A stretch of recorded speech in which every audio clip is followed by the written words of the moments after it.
What's going on? This is Lawrence D. Adams. Yeah, I got a video I want to talk about Stockholm Syndrome.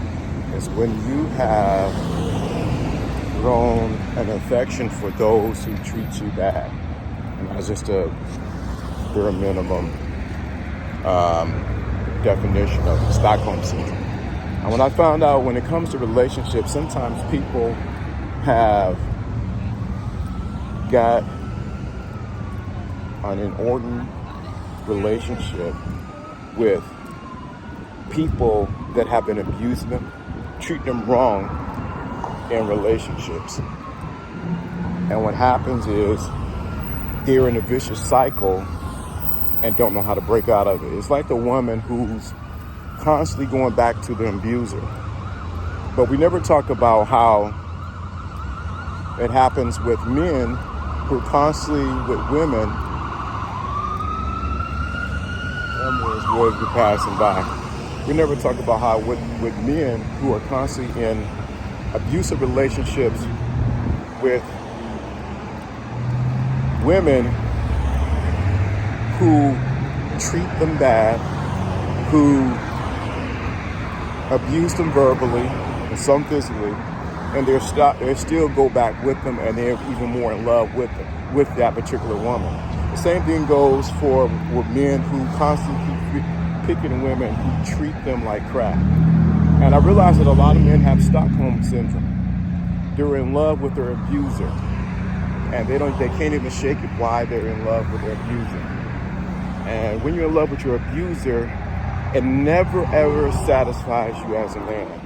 You're constantly, and this goes for women too, but it constantly gets you in a place where you never find out what you're really looking for or the love that you're looking for.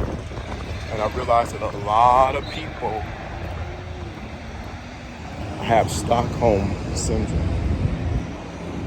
where they love the abuser. They love the person who treats them like crap. And I think what happens is a lot of men have been used to, and a lot of women too, but I'm gonna say men because it's a men's channel. A lot of men have never been treated well by a woman. And so they settle for just anything or just anyone because of a 15 minutes of pleasure. And they never think about the totality of their life, of how they can be treated as an individual, or what are your needs being really met. And I realize a lot of men have not got their needs met because they're in love with their abuser. They're in love with the person who treats them wrong. And a lot of it can be traced back, if we were to do a little study, a lot of it can be traced back even to how they see their mother and father interact and how their mother treated men or how their mother treated them. And so what happens is they have a Stockholm Syndrome when it comes to relationships.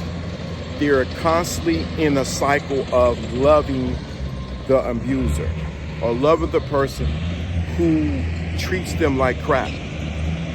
I know of many women who are like that too, who are in relationship with guys who abuse them, and they end up loving it. I mean, they're into it like crazy. But I want to challenge you today to break the cycle and not be a part of the Stockholm Syndrome. Don't fall in love with the abuser because you think that's the only love that you can get. Don't fall in love with not being treated well as an individual. Let me try to cross the street right quick. So this is Lawrence D. Adams. This little video I wanted to shoot. Are you tied into being in Stockholm Syndrome with somebody? This is Lawrence D. Adams, and I'm out.